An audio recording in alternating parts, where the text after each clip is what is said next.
What I joked about with friends is typically the Cameroonian dream is in two parts. Either you get a government matricule or you fall bush. I do know that because of internalized sexism, women see other women as competition. We have been schooled to do that. That you are fighting either over a man that you have to prove that you are better than this other woman so you can be picked. Or that society has made you feel like there is this definition of what a good woman is.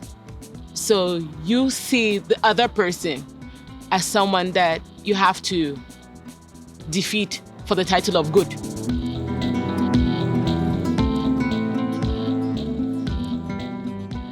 Hello everyone, I'm Monique Kwachu. I'm a writer, youth worker, and a feminist educationalist. I blog at moniquesmusings.blogspot.com. I am currently enrolled in a PhD program at the University of the Free State, South Africa. I coordinate activities for Better Breed Cameroon, a youth development association, which carries out projects 4 times a year. And all our projects are geared towards empowering young people, giving them the skill sets they need, and raising consciousness in young people in such a way that they are better equipped, better informed to be better citizens and leaders in future. Better Breed Cameroon was founded in 2013, in January 2013, with a cash award I received at graduation from UB. And so I was awarded the Orange Prize for students with with disabilities, not learning disabilities, but disabilities. So I have a hearing impairment. And I used that cash prize in part to set up Better Breed. And the idea was, I wasn't seeing the local NGOs that volunteered for doing the kind of projects I wanted to do. So I decided to set up mine. And fortunately, I've had some friends who have believed in the idea and have invested in it throughout the years. Friends like Pechulano Ali, friends like Victor Mboa. It's a small scale thing. We don't have office or anything, but we have been consistently carrying out those projects 4 times a year. We come together, even if it's online meetings or in-person meetings. And people just volunteer. Foba Akom, Brian Tamunga, Chasa Kamga, they have all contributed in one way or the other throughout the year. Oh, Better Breed has a Facebook page, a Twitter account, Instagram account, LinkedIn page. You'll probably find us everywhere. We have a website as well, of course, betterbreedcameroon.org. On the website, we stream opportunities which Camerooners are eligible for. So just check it out, and if you're looking for any opportunities, you might. And we have a regular blog where we feature young Cameroonians that we feel should be given some spotlight. Monique's Musings. Okay, so a friend of mine, Martin Taka, encouraged me. I was publishing a newsletter while I was in UB as an undergraduate student. And he saw the newsletter and encouraged me to go into blogging. He actually set up my Google account at that time, it's 2012, and created the blog for me and showed me how I could cut and paste what I have written to put on a newsletter and put on the blog. So that's how I got into blogging, and I've kind of like just taught myself gradually how to develop edit a template or things like that. And the purpose of the blog for me, I actually became active with it in 2014. And it's been a way to discipline myself to make sure that I write regularly. And because I'm lazy, I'm a very lazy writer. So at least if I have a goal that I have to do 1 blog post every month, and that's been forcing me to put my thoughts out there, and the practice has improved my writing. In time, the blog has also become a medium for me to advocate for things or to kind of like let my voice be heard on things that matter to me. So the blog generally is musings, anything I'm thinking about. But usually things I'm thinking about are socio-political, which is sad. But yeah, so it's either about the social issues in Cameroon or globally, things that have triggered my thoughts, and I'm just putting it out there for us to discuss about it. Like the sex tapes that became popular last year or the year before last, or it could be a dear letter to Cameroonians, things that we should consider as people. I've written about the crisis. I've written about feminism, my feminism, and religion.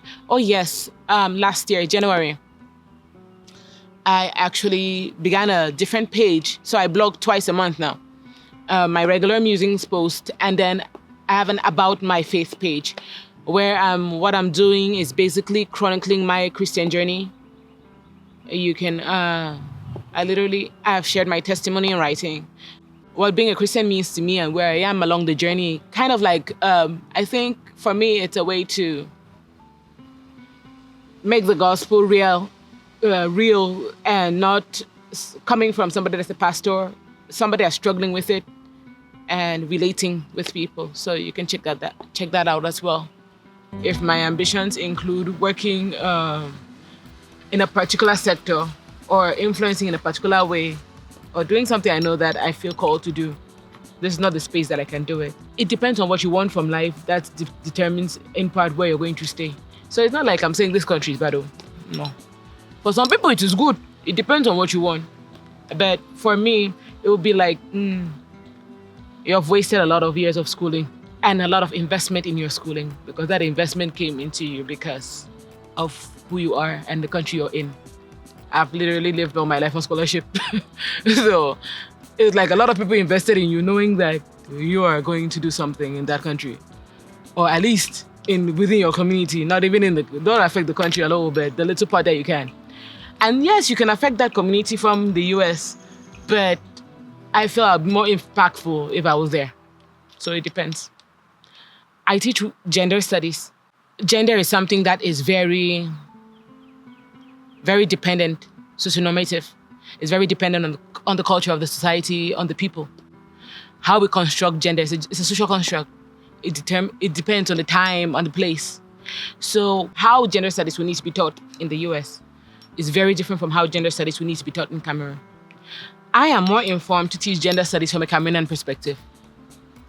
Now, if I come into the US, I'll be teaching people from a different culture who have experienced gender differently. What I will consider to be pertinent is not necessarily pertinent for them.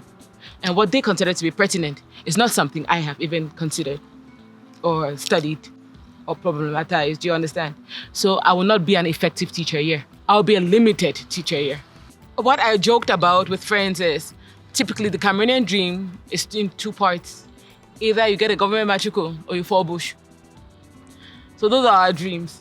So the idea that somebody might want to make it in that country with neither the government matricle, which I don't yet have, I might have in future, I don't know. But as of now, I'm not seeing myself having it anytime soon.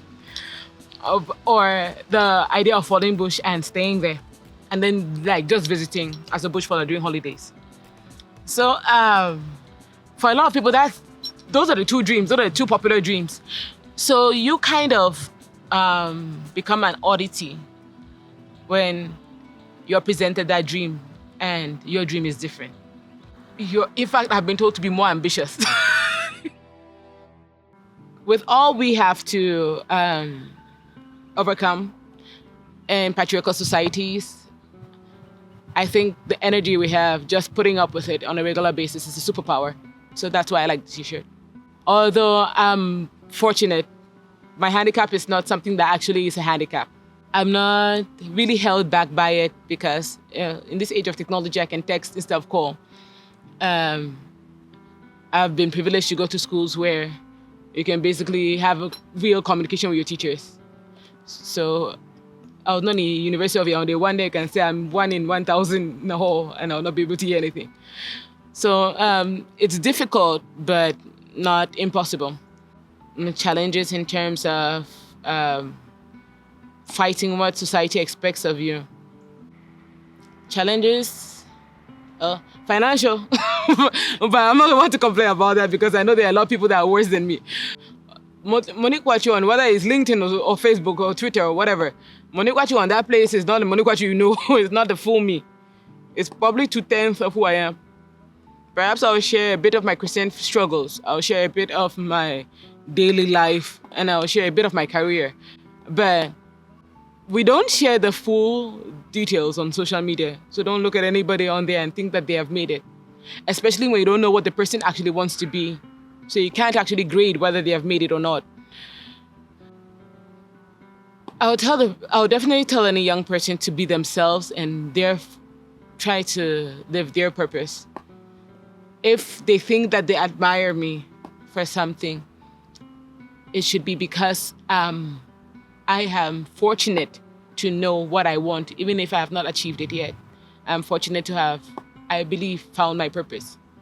Okay, first of all, I'm going to cancel that myth, because it is a myth, that women are women's own worst enemies. No, patriarchy is all of our worst enemies. Women are not women's worst enemies. People who have supported me along my journey have been predominantly women. I was raised by a single mother. A lot of my aunties, not all, are single mothers. I cannot possibly say women bring down other women. I have never experienced it. Now, I do know that because of internalized sexism, women see other women as competition. We have been schooled to do that you are fighting either over a man that you have to prove that you are better than this other woman so you can be picked. Or that society has made you feel like there is this definition of what a good woman is. So you see the other person as someone that you have to defeat for the title of good. Yes, that is real. That internalized sexism does happen. But it is not only something that's limited to women. You get the point. Men also have issues that are also linked to patriarchy.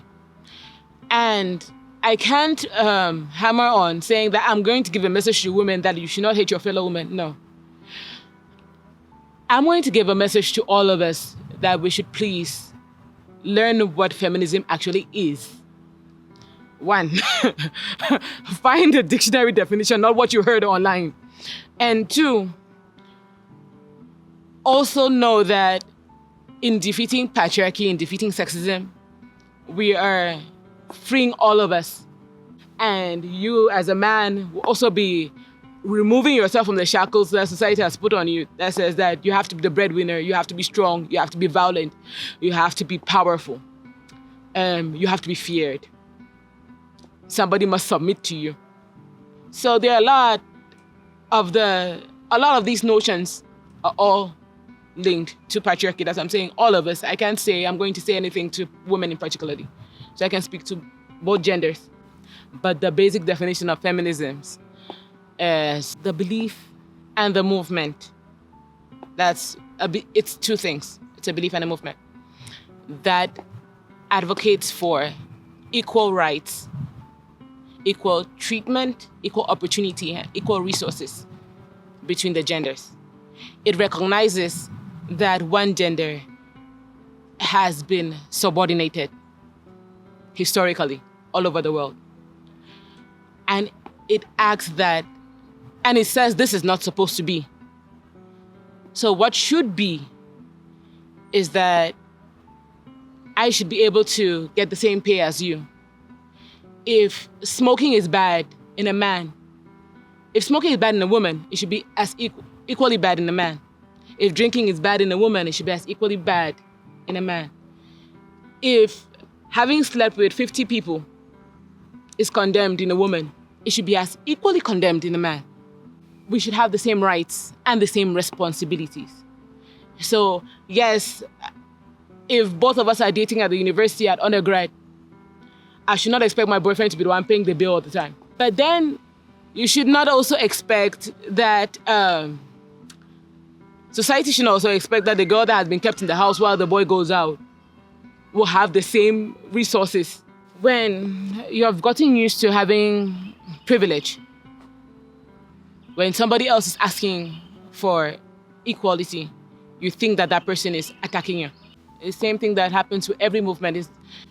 I actually ask that if Cameroonian men, particularly Anglophone Cameroonian men, should look at the movement that's going on right now, the way we're asking Francophones to know what the Anglophone crisis is, to know what the Anglophone problem is, to understand what we mean by marginalization. I'm asking that they should use that same energy to understand what women mean when they say they are being subordinated. Because just as they're saying they want equality with the Francophones in the country, that they deserve the equality, women are saying that, okay, we want equality with you and we deserve it. We're not asking that, as people tend to believe, we're not man-hating. We're asking that men should be less than. If you fear that equality, it means that you've gotten so used to your privilege that you're now threatened. Take, for example, a number of people that have come across Christians who might not have portrayed who Christ is. So when the next person comes and says, I'm a Christian, you assume that that's what Christianity is. So Google it for yourself, research it for yourself, and find out what it is, rather than assuming based on one personal experience or some nonsense you saw online. You can say, given the majority, maybe there's a minority, I'm not going to speak for all, but the majority of women are providers in the family. If I'm wrong, please correct me. But in our society, we're not talking about paying school fees, which they still do. But I don't know of, from time immemorial, African women have been contributing. So I don't know of anything, or I don't know of many women, let me not say any, but I don't know of many women who don't provide. A message I shared on my Instagram recently. I attended Kwame Musa's Sister Speak 237 event. It was a fashion show for people with disabilities.